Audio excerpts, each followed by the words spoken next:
ಸರ್ವೇ ಜನ ಸುಖಿನೋ ಭವಂತು. ನನ್ನ ನೆಚ್ಚಿನ ವಿದ್ಯಾರ್ಥಿಗಳಿಗೆ 10ನೇ ತರಗತಿ ಪ್ರಥಮ ಭಾಷೆ ಕನ್ನಡ ಈ ತರಗತಿಗೆ ಸ್ವಾಗತವನ್ನು ಕೋರ್ತಾ, ಕಳೆದ ತರಗತಿಯಲ್ಲಿ ನಾವು ವ್ಯಾಘ್ರಗೀತೆ ಅನ್ನುವ ಗದ್ಯ ಭಾಗವನ್ನು ಕುರಿತು ಅಭ್ಯಾಸ ಮಾಡ್ತಾ ಇದ್ದೇವೆ. ಈ ಗದ್ಯ ಭಾಗದ ರಚನಾಕಾರರು ಎ.ಎನ್. ಮೂರ್ತಿರಾವ್. ಕನ್ನಡ ಸಾಹಿತ್ಯದಲ್ಲಿ ನವಿರಾದ ಹಾಸ್ಯ ಸಾಹಿತ್ಯಕ್ಕೆ ಹೆಸರಾದಂತಹ ಕವಿ, ತಿಳಿ ಹಾಸ್ಯಕ್ಕೆ ಹೆಸರಾದಂತಹ ಕವಿ ನಮ್ಮ ಎ.ಎನ್. ಮೂರ್ತಿರಾವ್ ಅವರು. ಅವರ ಬರಹಗಳಲ್ಲಿ ನಯವಾದಂತಹ ಹಾಸ್ಯವನ್ನು ನಾವು ನೋಡ್ತೀವಿ. ಲಲಿತ ಪ್ರಬಂಧಗಳಲ್ಲಿ ಹೆಚ್ಚು ಗುರುತಿಸಿಕೊಂಡಂತಹ ಎ.ಎನ್. ಮೂರ್ತಿರಾವ್ ಅವರು, ಮಕ್ಕಳ ನಿಮಗೆಲ್ಲ ಲಲಿತ ಪ್ರಬಂಧ ಅಂತ ಗೊತ್ತಿದೆ. ವಾಸ್ತವ ಅಂದ್ರೆ ನಡೆದಿರುವಂತಹ ಘಟನೆಗೆ ಸ್ವಲ್ಪ ಕಲ್ಪನೆಯನ್ನು ಸೇರಿಸಿ, ಅಂದ್ರೆ ಒಗ್ಗರಣೆಯನ್ನು ಹಾಕಿ, ಕಾಲ್ಪನಿಕ ಆ ಕಲ್ಪನೆಯ ಜೊತೆಗೆ ಸ್ವಲ್ಪ ನವಿರಾದ ಹಾಸ್ಯವನ್ನು ಮಿಶ್ರಣ ಮಾಡಿ ಬರ್ತಕ್ಕಂಥ ಪ್ರಬಂಧ ಶೈಲಿಗೆ ನಾವೇನಂತ ಕರಿತೀವಿ? ಲಲಿತ ಪ್ರಬಂಧಗಳು ಅಂತ ಕರಿತೀವಿ. ಈ ಪ್ರಬಂಧಗಳು ಚಿಕ್ಕದಾಗಿದ್ದು ಓದೋದಕ್ಕೆ ತುಂಬಾ ಆಸಕ್ತಿದಾಯಕವಾಗಿರ್ತವೆ. ಅಂತಹ ಪ್ರಬಂಧಗಳಲ್ಲಿ ಸಮಗ್ರ ಲಲಿತ ಪ್ರಬಂಧಗಳು ಕೃತಿಯಿಂದ ಆಯ್ಕೆ ಮಾಡಿಕೊಂಡು ನಿಮಗೇನು ವ್ಯಾಘ್ರಗೀತೆ ಎನ್ನುವ ಗದ್ಯ ಭಾಗವನ್ನು ಇಟ್ಟಿದ್ದಾರೆ, ಅದರ ಬಗ್ಗೆ ಅಭ್ಯಾಸ ಮಾಡ್ತಾ ಇದ್ದಾರೆ. ಕಳೆದ ತರಗತಿಯಲ್ಲಿ ಈ ವ್ಯಾಘ್ರಗೀತೆ ಗದ್ಯ ಭಾಗದ ರಚನೆಕಾರರಾದಂತಹ ಎ.ಎನ್. ಮೂರ್ತಿರಾವ್ ಅವರ ಪರಿಚಯವನ್ನು ಮಾಡ್ಕೊಂಡಿದ್ವಿ. ಹಾಗೇನೆ ಒಬ್ಬ ಕವಿಯ ಹೇಳಿಕೆಯನ್ನ ಇಲ್ಲಿ ನೆನಪಿಸ್ಕೊಳ್ತಾ ಈ ಪಾಠದ ಆರಂಭ ಆಯಿತು. ಎಲೆವೆಕ್ಕೆ ರೂಪಿನಿಂದಲೇ ಹುಲಿಯ ಜಾತಿಗೆ ಸೇರ್ತೇನೆಂದು ಗರ್ವಿಸಬೇಡ. ಗೀತಲಹರಿಯಲ್ಲಿ ಜಯರಾಯಾಚಾರ್ಯ ಅವರು ಬರೆಯತಕ್ಕಂಥ ಈ ಸಾಲನ್ನ, ಕವನದ ಸಾಲುಗಳನ್ನು ನೆನೆಸಿಕೊಂಡು ಅಲ್ಲಿಂದ ಈ ಒಂದು ಗದ್ಯ ಭಾಗದ ಆರಂಭ ಆಗುತ್ತೆ. ಅವ್ರು ಹೇಳ್ತಾ, ಆ ರೀತಿ ಕವಿ ಹೇಳಿರುವಂತಹ ಆ ಭಾವನೆಯನ್ನು ಹೊರಹಾಕಿದರೆ ಅದರಲ್ಲಿ ಬಹಳ ನನಗೆ ಗೌರವವಿದೆ. ಆ ಕವಿ ಹುಲಿಯನ್ನ ಹಿಂಸೆ ಮಾಡತಕ್ಕಂಥ ಹಿಂಸ್ರ ಪಶು ಅಂತ ಹೇಳ್ಬಿಟ್ಟು ಕಡೆಗಣಿಸಿಲ್ಲ, ಆದರೆ ಅದರ ಜಾತಿಗೆ ಸೇರುವುದು ಬಹಳ ಹೆಮ್ಮೆಯ ವಿಷಯ ಅಂತ ಹೇಳ್ಬಿಟ್ಟು ಗರ್ವವನ್ನು ಪಟ್ಟಿದ್ದಾರೆ. ಅಂದ್ರೆ ಹುಲಿಯ ಜಾತಿಗೆ ಸೇರೋದು ಅಷ್ಟು ಏನು ತನ್ನನ್ನು ತಾನು ಹೊಗಳಿಸಿಕೊಳ್ತಕ್ಕಂಥ ವಿಷಯ ಅಂತ ಹೇಳಿದ್ದಾರೆ. ಒಂದು ಪ್ರಾಣಿಯನ್ನ, ಸಾದಾ ಪ್ರಾಣಿಗಳನ್ನ, ಸಸ್ಯಾಹಾರಿಗಳನ್ನ ಕೊಂದು ತಿನ್ನುವಂತಹ ಹಿಂಸ್ರ ಪಶು ಅಂತ ಬಳಸ್ತಾರೆ. ಹಿಂಸ್ರ ಪಶುವಾದಂತಹ ಹುಲಿಯ ಬಗೆಗೆ ಇಷ್ಟು ಹೊಗಳಿಕೆಯ ಮಾತೆ. ಹುಲಿಯನ್ನ ಹೊಗಳಬೇಕೆ? ಅದು ಹಿಂಸೆ ಮಾಡುತ್ತಲ್ವಾ? ಅದನ್ನ ಪ್ರಸ್ತಾಪಿಸಿ ನಾವು ನಿಷ್ಪಕ್ಷಪಾತ ದೃಷ್ಟಿಯಲ್ಲಿ ನೋಡೋದಾದ್ರೆ ಹುಲಿದೇನ್ ತಪ್ಪಿದೆ? ಸಸ್ಯಾಹಾರವನ್ನು ತಿಂದು ಬದುಕಬಹುದಾದಂತಹ ಮನುಷ್ಯನೇ ಮಾಂಸಾಹಾರವನ್ನು ತಿಂತಾನೆ, ಪ್ರಾಣಿಗಳನ್ನು ಕೊಂದು ತಿಂತಾನೆ. ಹೀಗಿರುವಾಗ ಸಸ್ಯಾಹಾರವನ್ನ ಮೂಸಿಯೂ ನೋಡದಂತಹ ಆ ಪ್ರಾಣಿ ಅಂದ್ರೆ ಹುಲಿ ಮಾಂಸ ತಿನ್ನೋದ್ರಲ್ಲಿ ತಪ್ಪೇನಿದೆ? ತಪ್ಪು ಇಲ್ಲ. ಅದು ಆಹಾರಕ್ಕೋಸ್ಕರ ಸುಮ್ಮನೆ ಕೊಲ್ಲಲ್ಲ. ಸುಮ್ಮನೆ ಕೊಲ್ಲೋನು ಮನುಷ್ಯ. ಹಣಕ್ಕೋಸ್ಕರನೋ ಅಥವಾ ಇನ್ಯಾವುದೇ ಆಸೆಗೋಸ್ಕರನೋ ಮತ್ತೊಬ್ಬರನ್ನ ಕೊಲ್ತಕ್ಕಂಥ ಮನುಷ್ಯ, ಹೌದಾ? ಆದ್ರೆ ಪ್ರಾಣಿ ಸುಮ್ಮನೆ ಯಾವ ಪ್ರಾಣಿಗಳು ಯಾವ ಪ್ರಾಣಿಗಳನ್ನು ಕೊಲ್ಲೋದಿಲ್ಲ. ಅದು ನಮ್ಗೆಲ್ಲರಿಗೂ ಗೊತ್ತಿದೆ. ಆದ್ರೆ ಹುಲಿ ಯಾಕೆ ಕೊಲ್ಲುತ್ತಪ್ಪ? ಅದನ್ನ ಆಹಾರಕ್ಕೋಸ್ಕರ ಕೊಲ್ಲುತ್ತೆ. ಯಾವ ರೀತಿ ಕೊಲ್ಲುತ್ತೆ ಅನ್ನೋದನ್ನ ಸೂಕ್ಷ್ಮವಾಗಿ ಅವಲೋಕಿಸಿದಾಗ ಮಕ್ಕಳೇ ನಿಮ್ಗೆ ಅರ್ಥ ಆಗತ್ತೆ.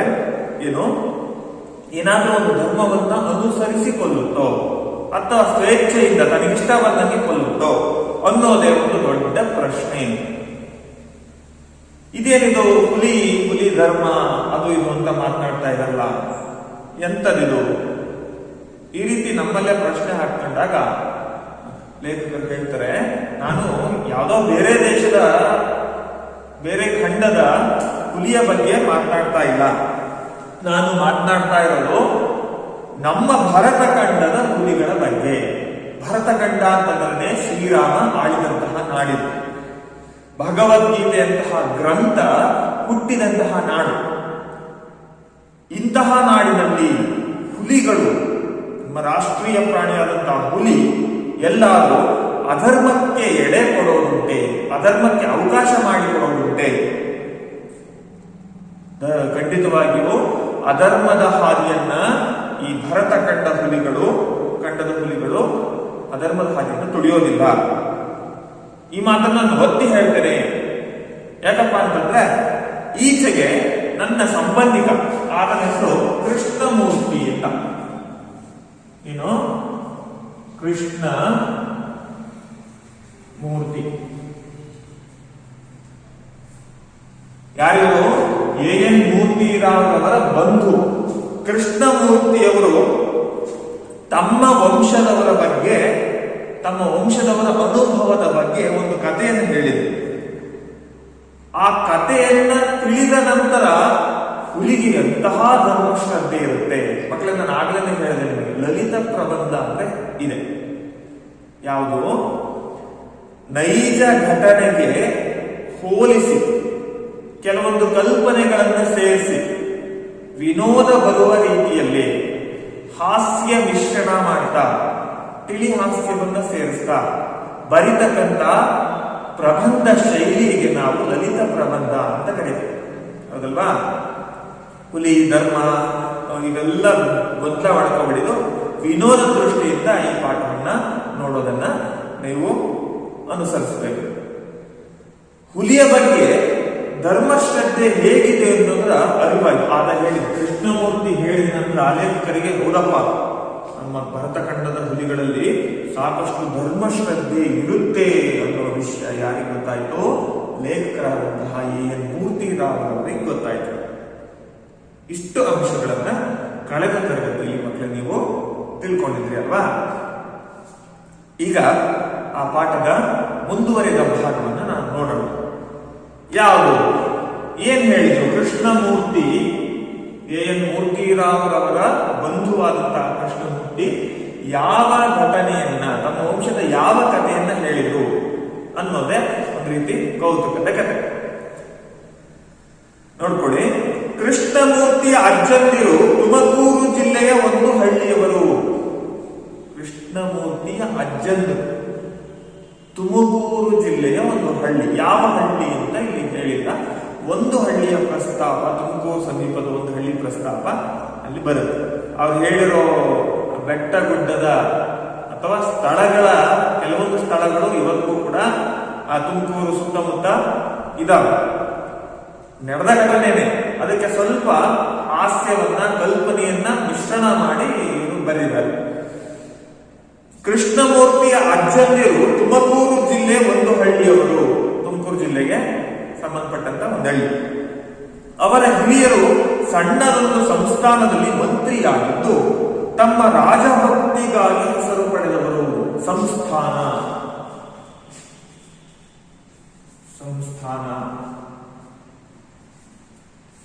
ಇದು ಪೂರ್ವದ ಕಥೆಯಾದ್ರಿಂದ, ಹಿಂದಿನ ಕಥೆಯಾದ್ರಿಂದ ಭಾರತ, ನಿಮಗೆ ಗೊತ್ತಿದೆ ಮಕ್ಕಳೇ, ನಾವು ಗಣರಾಜ್ಯೋತ್ಸವವನ್ನು ಆಚರಣೆ ಮಾಡ್ತೀವಿ. ಏನಕ್ಕೆ ಆಚರಣೆ ಮಾಡ್ತೀವಿ ಅಂತಂದ್ರೆ, ಭಾಗವಾದಂತಹ ಭಾರತವನ್ನ ಒಟ್ಟಾಗಿಸಿದಂತಹ ದಿನವನ್ನ, ಸುದಿನವನ್ನ ಗಣರಾಜ್ಯ ಅಂತ ಆಚರಣೆ ಮಾಡ್ತೀವಿ. ಅದರ ಹಿಂದೆ ಸಾಕಷ್ಟು ಮಹನೀಯರ ಪರಿಶ್ರಮ ಇದೆ. ಎಷ್ಟು ಗಣಗಳಾಗಿ ನಿಮಗೆ ಗೊತ್ತಿದೆ? 552 ಸಂಸ್ಥಾನಗಳಾಗಿ ಭಾರತ ಹರಿದು ಹಚ್ಚಿ ಹೋಗಿತ್ತು. ಹೌದಲ್ವಾ? ಎಷ್ಟು? 552 ಸಂಸ್ಥಾನಗಳಾಗಿ ಹರಿದು ಹಚ್ಚಿ ಹೋಗಿತ್ತು. ಎಲ್ಲ ರಾಜರು, ಮಾಂಡಲಿಕರು ಎಲ್ಲ ಆಳ್ವಿಕೆಯನ್ನ ಮಾಡ್ತಾ ಇದ್ರು. 552 ಭಾಗಗಳಾಗಿತ್ತು. ಅಂತದ್ರಲ್ಲಿ ಒಂದು ಯಾವುದೋ ಒಂದು ಸಂಸ್ಥಾನ, ಪುಟ್ಟ ಸಂಸ್ಥಾನ, ತುಮಕೂರಲ್ಲಿ, ತುಮಕೂರು ಸುತ್ತಮುತ್ತ ಇದ್ದಂತ ಸಂಸ್ಥಾನ. ಆ ಸಂಸ್ಥಾನದಲ್ಲಿ ಮಂತ್ರಿಯಾಗಿದ್ರು ಯಾರು? ಕೃಷ್ಣಮೂರ್ತಿಯ ಅಜ್ಜನು. ಅವರು ರಾಜಭಕ್ತಿಗಾಗಿ ಹೆಸರು ಪಡೆದವರು.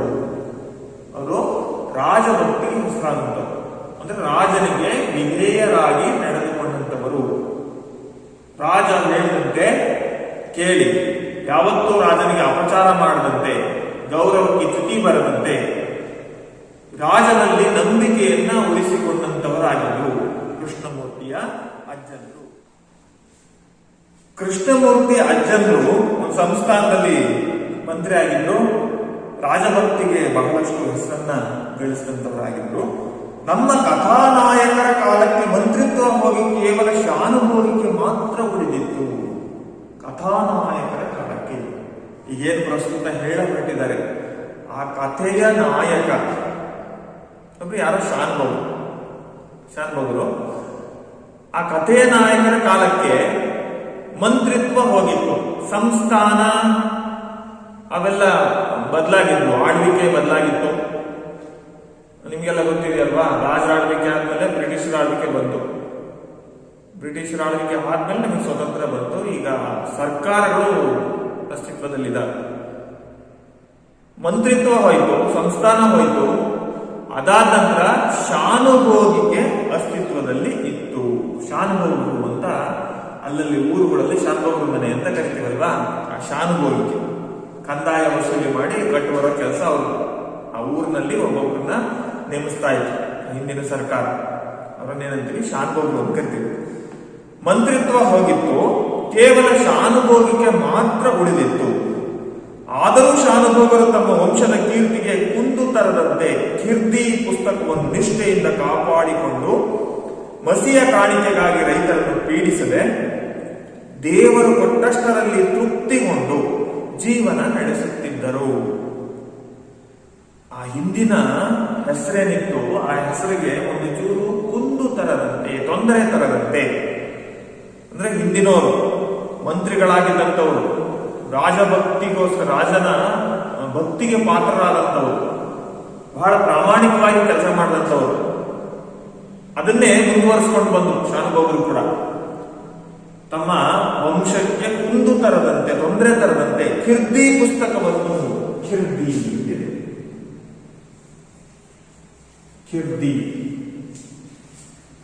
ಕೀರ್ತಿ ಪುಸ್ತಕ ಹೊಸ ಪದ ಅಲ್ಲ ನಮಗೆ. ಕೀರ್ತಿ ಪುಸ್ತಕ ಅಂತಂದ್ರೆ ಲೆಕ್ಕಪತ್ರವನ್ನ ಬರಿತಕ್ಕಂಥ ಪುಸ್ತಕ, ಆಯವ್ಯಯವನ್ನು ಬರಿತಕ್ಕಂಥ ಪುಸ್ತಕ. ಶಾನುಭೋಗರ ಕೆಲಸ ಏನು, ಕಂದಾಯ ಅದನ್ನೆಲ್ಲ ಊರಲ್ಲಿ ವಸೂಲಿ ಮಾಡೋದು. ಯಾರು ಎಷ್ಟು ಕಂದಾಯ ಕೊಟ್ಟರು, ಎಷ್ಟು ಹಣ ಖಜಾನೆಗೆ ಜಮಾ ಆಗಿದೆ, ಎಷ್ಟು ಬರಬೇಕು ರೈತರಿಂದ, ಇವೆಲ್ಲ ಖರ್ಚು ವೆಚ್ಚಗಳನ್ನ ಬರಿತಕ್ಕಂತಹ ಪುಸ್ತಕಕ್ಕೆ ಏನಂತೀವಿ, ಕೀರ್ತಿ ಪುಸ್ತಕ ಅಂತ ಕರಿತೀವಿ. ಅಂತ ಕೀರ್ತಿ ಪುಸ್ತಕವನ್ನ ನಿಷ್ಠೆಯಿಂದ ಕಾಪಾಡಿಕೊಂಡು, ಬಹಳ ನಿಷ್ಠೆಯಿಂದ, ಏನು ಮಸಿಯ ಕಾಣಿಕೆಗಾಗಿ ರೈತರನ್ನು ಪೀಡಿಸದೆ. ಮಸಿಯ ಕಾಣಿಕೆ ಬರೆಯೋದಕ್ಕೆ ಮಸಿ ಖರ್ಚಾಗ್ತಾ ಇತ್ತಲ್ವಾ, ಆ ಮಸಿಯ ಕಾಣಿಕೆ ಕೆಲವರು ಬೇರೆ ಶಾನುಭೋಗರೆಲ್ಲ ಏನ್ ಮಾಡ್ತಾ ಇದ್ರು, ಬರ್ದಿದ್ದಕ್ಕೆ ಅಂದ್ರೆ ನಿಂದು ಇಷ್ಟ ಆಗಿದೆ ಅಂತ ಲೆಕ್ಕ ಬರ್ದಿದ್ದಕ್ಕೆ ಅದಕ್ಕೆ ಒಂದು ಸ್ವಲ್ಪ ಹಣ ಅಂತ ಇಸ್ಕೊಳ್ತಾ ಇದ್ರು.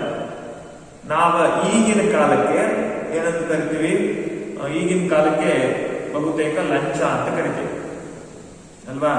ಸರ್ಕಾರದಿಂದ ಸಂಬಳ ಬರುತ್ತೆ, ಆದ್ರೂ ಕೂಡ ಸರ್ಕಾರದ ಕೆಲಸವನ್ನು ಮಾಡ್ಕೊಳ್ಳೋದಕ್ಕೆ ಹಣವನ್ನ ಕೆಲವರು ತೆಗೆದುಕೊಳ್ತಾರೆ. ಅದನ್ನೇನಂತೀವಿ, ಲಂಚ ಅಂತೀವಿ. ಇಲ್ಲಿ ಲಂಚ ಅನ್ನುವ ಕಠೋರ ಶಬ್ದವನ್ನ ಲೇಖಕರು ಬಳಸಿಲ್ಲ, ಬದಲಿಗೆ ಮಸಿಯ ಕಾಣಿಕೆ ಅಂತ ಬಳಸಿದ್ದಾರೆ. ಅಂದ್ರೆ ಕಂದಾಯದ ವಿವರಗಳನ್ನ ಬರ್ಕೊಂಡಿದ್ಕೆ, ಕೀರ್ತಿ ಪುಸ್ತಕದಲ್ಲಿ ಅವನು ಲೆಕ್ಕವನ್ನು ಬರ್ಕೊಂಡಿದ್ಕೆ, ರೈತರ ಲೆಕ್ಕ. ಅವನು ಇಷ್ಟು ಎಕರೆ ಇದೆ, ಇಷ್ಟು ಎಕರೆಯಿಂದ ಕಂದಾಯ ಇಷ್ಟು ಬರಬೇಕು, ಇಷ್ಟು ಬಂದಿದೆ, ಇವನ್ ಯಾವುದೇ ಲೆಕ್ಕ ಉಳಿದಿರಲ್ಲ. ಈ ರೀತಿ ಲೆಕ್ಕ ಬರ್ಕೊಂತಿದ್ರಲ್ಲ, ಬರ್ಕೊಳ್ಳೋದಿಕ್ಕೆ ರೈತರಿಂದ ಹಣ ವಸೂಲಿ ಮಾಡ್ತಿದ್ರು ಕೆಲವರು. ಆದ್ರೆ ಈ ಶಾನುಭೋಗರು ಮಾತ್ರ ಯಾವತ್ತೂ ಹಣವನ್ನು ಕೇಳ್ತಾ ಇರಲಿಲ್ಲ. ಯಾಕೆಂತಂದ್ರೆ ರಾಜಭಕ್ತಿಗೆ ಹೆಸರಾದಂತ ವಂಶ ಅವನು.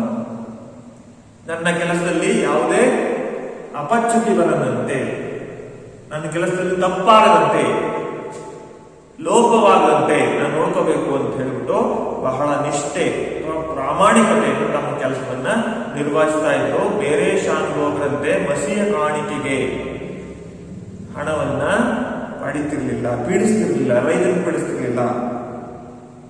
ಪೀಡಿಸ್ತಿರ್ಲಿಲ್ಲ ಅಂದ್ರೆ ಅರ್ಥ ನಮ್ಗೆ ಗೊತ್ತಾಯ್ತು ಅನ್ಸುತ್ತೆ ಅನ್ಕೊಂತೀನಿ. ಯಾಕೆಂದ್ರೆ ಪೀಡಿಸ್ತಿರ್ಲಿಲ್ಲ, ರೈತರೇ ಕೆಲವರು ಕೊಡ್ತಾ ಇದ್ರಿ. ದೇವರು ಕೊಟ್ಟಷ್ಟರಲ್ಲಿ ತೃಪ್ತಿಗೊಂಡು, ದೇವರು ಕೊಟ್ಟಷ್ಟರಲ್ಲಿ ತೃಪ್ತಿಗೊಂಡು. ಮಕ್ಕಳೇ, ಈ ಪದ ಇದನ್ನ ಬಿಡಿಸಿ ಬರೆದಾಗ ತೃಪ್ತಿ ಅಧಿಕ ಕೊಂಡು ಏನಾಯ್ತು? ಕಕಾರಕ್ಕೆ ಯಾವ್ದು ಬಂದಿದೆ? ಗಕಾರ ಬಂದಿದೆ. ಹಾಗಾದ್ರೆ ಯಾವ ಸಂಧಿ ಆಗುತ್ತೆ? ಆದೇಶ ಸಂಧಿ ಉದಾಹರಣೆ ಆಗುತ್ತೆ. ತೃಪ್ತಿಗೊಂಡು ಎಷ್ಟು ಬರುತ್ತೋ ಅಷ್ಟು, ಎಷ್ಟು ಕೊಡ್ತಾರ ಅವರು ಬಿಡಿಸ್ತಿರ್ಲಿಲ್ಲ, ಇನ್ನೊಬ್ಬರು ಹಿಂಸೆ ಮಾಡ್ತಿರ್ಲಿಲ್ಲ. ದೇವರು ಎಷ್ಟು ಕೊಡುತ್ತೋ, ಸರ್ಕಾರ ಎಷ್ಟು ಕೊಡುತ್ತೋ, ಸರ್ಕಾರ ಅಂದ್ರೆ ಬ್ರಿಟಿಷ್ ಸರ್ಕಾರ ಇತ್ತವ, ಆ ಬ್ರಿಟಿಷ್ ಸರ್ಕಾರ ಎಷ್ಟು ಕೊಡುತ್ತೋ ಅಷ್ಟು ಹಣ ತಗೊಂಡು ತೃಪ್ತಿಯಿಂದ ಜೀವನವನ್ನು ಅವರು ನಡೆಸ್ತಾ ಇದ್ರು. ಅವರ ಭಾಗಕ್ಕೆ ಕೀರ್ತಿ ಪುಸ್ತಕ ಕೇವಲ ಜೀವನದ ಆಧಾರವಲ್ಲ.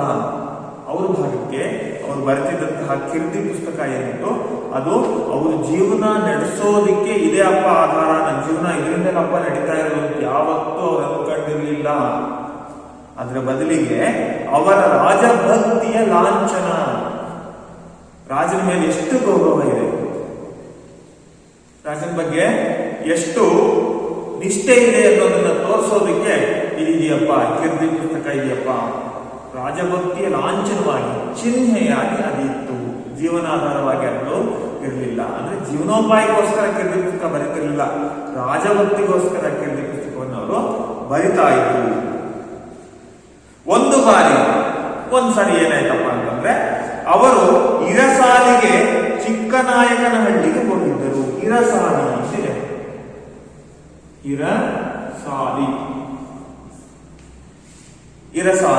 ಇರಸಾಲಿಗೆ ಹೋಗಿದ್ರು ಅಂದ್ರೆ ಸರ್ಕಾರಕ್ಕೆ ವಸೂಲಿ ಮಾಡಿದಂತಹ ಕಂದಾಯದ ಹಣವನ್ನು ಕಟ್ಟೋದಕ್ಕೆ ಹೋಗ್ತಿದ್ರಲ್ಲ, ಅದನ್ನ ಇರಸಾಲಿ ಅಂತ ಕರೀತಾರೆ.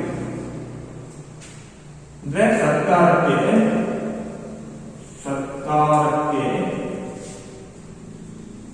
ಕಂದಾಯದ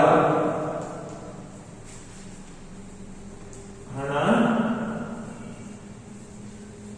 ಸಲ್ಲಿಸುವುದು, ಇದನ್ನೇನಂತ ಕರಿತೀವಿ? ಇರಸಾಲಿ ಅಂತ ಕರಿತೀವಿ. ಹೊರಟಿದ್ರು. ಎಲ್ಲಿ ಹೊರಟಿದ್ರು? ಚಿಕ್ಕನಾಯಕನಹಳ್ಳಿಗೆ ಹೊರಟಿದ್ರು.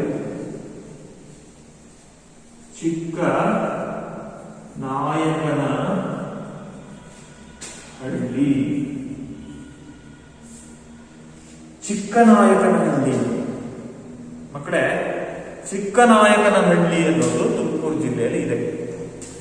ಇಲ್ಲಿ ಪ್ರಸ್ತಾಪಿಸಿರುವಂತಹ ಸ್ಥಳಗಳು ಇವತ್ತು ಕೂಡ ಇದ್ದಾರೆ. ಅಲ್ಲಿ ಸಾಮ್ಯತೆ ಇದೆ. ಇಲ್ಲಿನ ಕಥೆಗೂ ಅಲ್ಲಿನ ಪ್ರದೇಶಗಳಿಗೂ ಸಾಮ್ಯತೆ ಇದೆ. ನಡೆದಿದ್ಯಾ? ಖಂಡಿತ ನಡೆದಿದೆ ಈ ಘಟನೆ, ಆದ್ರೆ ಪೂರ್ಣ ಅಲ್ಲ. ಇದರಲ್ಲಿ ಒಂದು ಮುಕ್ಕಾಲು ಭಾಗ ನಡೆದಿದೆ, ಒಂದು ಅರ್ಧ ಮುಕ್ಕಾಲು ಭಾಗ ನಡೆದಿದೆ. ಇನ್ನು ಕೆಲವನ್ನ ಕಾಲ್ಪನಿಕವಾಗಿ ಕವಿಗಳು, ಲೇಖಕರು ಹೇಳಿರೋದಿಲ್ಲ.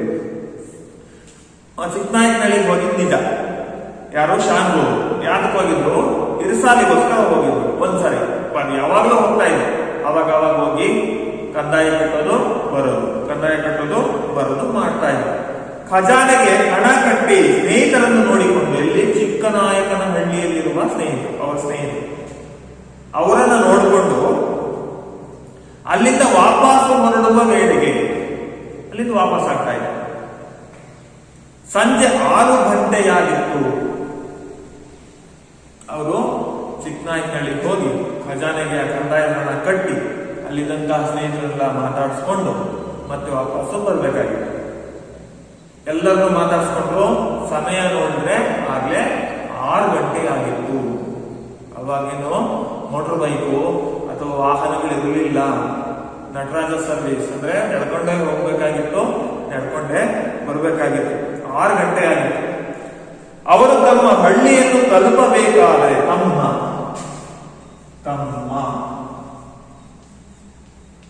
ತಮ್ಮ ಎರಡರ್ಥ ಅಂದ್ರೆ ಪ್ರಾಸಂಗಿಕವಾಗಿ, ಸಾಂದರ್ಭಿಕವಾಗಿ ಬೇರೆ ಬೇರೆ ಅರ್ಥಗಳನ್ನು ಕೊಡ್ತಾರೆ. ತಮ್ಮ ಅಂದ್ರೆ ತನ್ನ ಸಹೋದರನ ಅರ್ಥ ಬರುತ್ತೆ. ಇನ್ನೊಂದು ತಮ್ಮ ಅಂತಂದ್ರೆ ಸರ್ವನಾಮಕ್ಕೂ ಬರುತ್ತೆ. ತಾವು ತಮ್ಮ, ಇವು ಆತ್ಮಾರ್ಥಕ ಸರ್ವನಾಮ. ಆತ್ಮವನ್ನು ಕುರಿತು ಮಾತಾಡಿಸೋ ರೀತಿ, ಬಹಳ ಗೌರವಪೂರ್ವಕವಾಗಿ ಮಾತನಾಡಿಸ್ತಕ್ಕಂಥವರಿಗೆ ನಾವೇನಂತೀವಿ, ತಮ್ಮ ಗಮನಕ್ಕೆ, ತಮ್ಮ ಅವಗಾಹನೆಗೆ, ತಾವು, ಈ ರೀತಿನೇ ಮಾತಾಡ್ತೀವಿ. ನೀನು ಏಕವಚನ ಆಗುತ್ತೆ ಅಲ್ವಾ, ನೀವು, ತಾವು ಅಂತಾನೆ ಮಾತಾಡಿಸ್ತೀವಿ. ಆತ್ಮಾರ್ಥಕ ಸರ್ವನಾಮಕ್ಕೆ ಉದಾಹರಣೆ. ತಮ್ಮ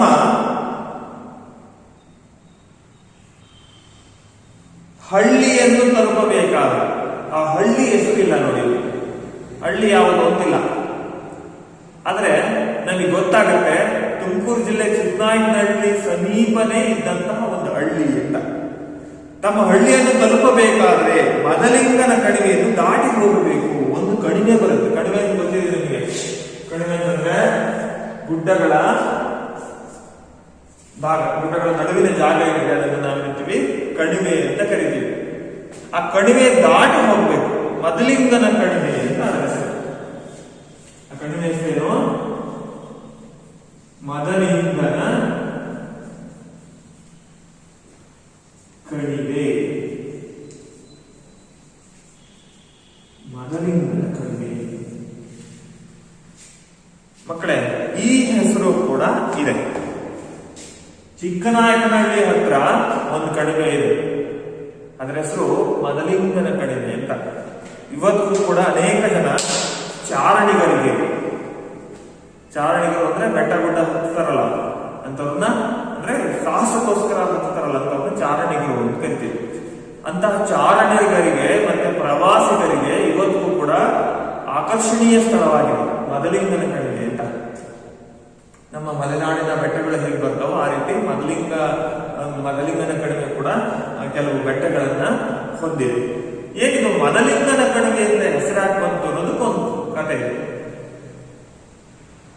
ನಮ್ಮ ಯಾರೋ ರಾಮಸ್ವಾಮಿ ಅಯ್ಯಂಗಾರು ಅದಕ್ಕೆ ಒಂದು ಪುರಾಣವನ್ನ ಇಡ್ತಾರೆ. ಏನಕ್ಕೆ ಮದಲಿಂಗನ ಕಣಿವೆ ಅಂತ ಹೆಸರು ಬಂತು ಅಂತ ಆಧಾರವನ್ನ ಇಡ್ತಾರೆ. ಅಲ್ಲೇ ಸಮೀಪ ಚಿಕ್ಕನಾಯಕನಹಳ್ಳಿ ಏನಿದೆ, ಚಿಕ್ಕನಾಯಕನಹಳ್ಳಿ ಊರತ್ರ ಈ ಕಣಿವೆ ಬರುತ್ತೆ. ಆ ಚಿಕ್ಕನಾಯಕನಹಳ್ಳಿ ಅಳಿಯ ಒಬ್ಬ ಇಲ್ಲ, ಕುಸ್ತಿಪಟು ಅಂದ್ರೆ ಗೊತ್ತಲ್ಲ, ಕುಸ್ತಿ ಆಡ್ತಿದ್ದಂಥವನು. ಅಲ್ಲೊಂದು ಜಾತ್ರೆ ನಡೀತಾ ಇತ್ತು. ಆ ಜಾತ್ರೆಯಲ್ಲಿ ಆತ ಬಂದು ಏನ್ ಮಾಡ್ದ, ಹೊಸದಾಗಿ ಮದುವೆ ಆದ್ರನ್ನ ಮದಲಿಂಗ ಅಂತೀವಿ. ನವ ವಿವಾಹಿತರನ್ನ ಮದಲಿಂಗ ಅಂತ ಕರಿತೀವಿ. ಒಂದ್ ಮನೆಗೆ ಮದುವೆ ಆಗಿದ್ದ ಚಿಕ್ಕನಾಯಕನಹಳ್ಳಿ ಮನೆಯಲ್ಲಿ. ಅಲ್ಲಿ ಒಂದು ಜಾತ್ರೆ ನಡೀತಾ ಇತ್ತು. ಆ ಜಾತ್ರೆಗೆ ಭಾಗವಹಿಸಿದ್ದ. ತನ್ನ ಮದುವೆ ಆಗಿದ್ದಂತಹ ಮಡದಿಗೆ ಒಬ್ಬಳು ತಂಗಿ ಇದ್ದು, ಏನಂತೀವಿ, ಅವನಿಗೆ ಏನಾಗ್ಬೇಕು, ನಾದಿನಿ ಆಗ್ಬೇಕು. ಕುಸ್ತಿಲೆಲ್ಲ ಭಾಗವಹಿಸ್ತಾನೆ. ಅವನು ಕುಸ್ತಿ ಪಟು ಆದ್ರಿಂದ ಅದಕ್ಕೊಂದು ವಾರಗಟ್ಲೆ ತನ್ನ ಹೆಂಡತಿ ಮತ್ತೆ ನಾದಿನಿಯ ಜೊತೆ ತಮಾಷೆ ಮಾಡ್ಕೊಂತ ಚೆನ್ನಾಗೆ ಇರ್ತಾನೆ ಜಾತ್ರೆಗೆ ಬಂದಂತಹ ಮದಲಿಂಗ. ಆವಾಗ ತಮಾಷೆ ಮಾಡ್ತಾ ತನ್ನ ಅತ್ತೆಗೆ ನಾದಿನಿಯನ್ನು ಕೊಟ್ಟು ಮದುವೆ ಮಾಡಿ ನನಗೆ ಅಂತ ಕೇಳ್ತಾನೆ. ತನ್ನ ಹೆಂಡತಿ ತಂಗಿ ಅವಳೊಂದು ಕೊಟ್ಟು ತಮಾಷೆ ಕೇಳ್ತಾನೆ. ಅತ್ತೆ ಏನ್ ಮಾಡ್ತಾಳೆ, ಸರಿ ಕೊಡ್ತೀನಿ, ಈ ಕಣಿವೆಯನ್ನು ನೀನು ಹಿಂದ್ಲ ಮುರುಗಿ ಅಂದ್ರೆ ಹಿಮ್ಮುಖವಾಗಿ ಹತ್ತಬೇಕು. ಹತ್ತಿ ಆ ಕಣಿವೆ ಹತ್ತಿ ಇಳಿದ್ರೆ, ಆ ಗುಡ್ಡ ಹತ್ತಿ ಕಣಿವೆಗೆ ಇಳಿದ್ರೆ ನಾನು ಕೊಟ್ಟು ಮದುವೆ ಮಾಡ್ತೀನಿ ಅಂತ ಹೇಳಿ ಒಂದು ಪಂದ್ಯ ಕಟ್ಟಿಕೊಡ್ತಾಳೆ ಅತ್ತೆ. ಸರಿ ಅಂತ ಅವನೇನ್ ಮಾಡ್ತಾನೆ, ಆ ಮದಲಿಂಗ ಹಿಮ್ಮುಖವಾಗಿ ಆ ಕಣಿವೆಯನ್ನ ಹತ್ತಾನೆ. ಹತ್ತಿ ಇಳಿತಾನೆ, ಕುಸ್ತಿ ಕೊಟ್ಟು ಮೊದಲೇ ಇಳಿದಾಗ ಅಲ್ಲಿ ಅವನಿಗೆ ತುಂಬಾ ದಾಹ ಆಗಿರುತ್ತೆ, ಬಾಯಾರಿಕೆ ಆಗಿರುತ್ತೆ. ನಾದಿನಿ ಅವಳಿಗೂ ಒಳಗೆ ಆಸೆ ಇತ್ತೇನೋ ಗೊತ್ತಿಲ್ಲ, ತನ್ನ ಮಾವ ಆ ಪಂದ್ಯನ ಗೆದ್ಬಿಟ್ಟ ಅಂತೇಳಿ ಆ ಖುಷಿಗೆ ಒಂದೇ ಒಂದು ತಮ್ಗೆ ನೀರು ಓಡೋಗಿ ನೀರನ್ನ ಕೊಡೋದು ಹೋಗ್ತಾಳೆ. ಅಕಸ್ಮಾತ್ ಆಗಿ ಎಡವಿ ಆ ನೀರೆಲ್ಲ ಚೆಲ್ಲೋಯ್ತಂತೆ. ಚೆಲ್ಲೋದಾಗ ಅವನು ಕೂಡ ದಾಹ ಹೆಚ್ಚಾಗಿ ಅವನು ಅಲ್ಲೇ ಸತ್ತೋದಂತೆ. ಈ ವಿಷಯ ಕೇಳಿ ಯಾರೋ ಅತ್ತೆನೂ ಕೂಡ ಎದೆಯೊಳಗೆ ಸತ್ತೋದಂತೆ. ಮತ್ತೆ ಆತನ ಮಡದಿ ಆತ್ಮಹತ್ಯೆ ಮಾಡ್ಕೊಂಡ.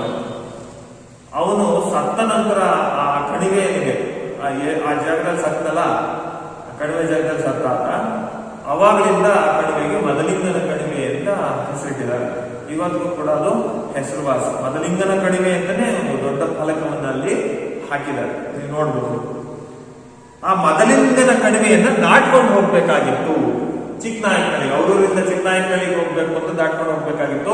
ಚಿಕ್ಕನಾಯಕನಹಳ್ಳಿಯಿಂದ ಮತ್ತೆ ವಾಪಸ್ ನಮ್ಮೂರಿಗೆ ಬರಬೇಕು ಅಂದ್ರೂ ಕೂಡ ಆ ಮದಲಿಂಗನ ಕಣಿವೆಯನ್ನ ದಾಟ್ಕೊಂಡು ಹೋಗ್ಬೇಕಾಗಿತ್ತು. ಯಾರು? ಶಾನ್ಭೋಗ. ಕಾಡು ದಾರಿ, ನಾನು ಆಗ್ಲೇ ಹೇಳಿದಂತೆ ಇದು ಕಾಡು ದಾರಿಯಾಗಿತ್ತು. ಕಾಡು ಬೆಳೆದಿತ್ತು, ತುಳಸಾಗಿ ಬೆಳೆದಿತ್ತು. ಈಗ ಮನುಷ್ಯ ಅರಣ್ಯ ನಾಶ ಮಾಡ್ತಾ ಮಾಡ್ತಾ ಕಾಡಿನ ಸಂಖ್ಯೆ ಕಡಿಮೆ ಮಾಡಿದ್ದಾರೆ. ಬಹಳ ಯಥೇಚ್ಛವಾದಂತಹ ಕಾಡು. ಈಗ ನಗರಗಳು, ಹಳ್ಳಿಗಳು ನಿರ್ಮಾಣ ಆಗ್ತಾ ಕಾಡು ನಶಿಸಿ ಹೋಗ್ತಾ ಇದೆ.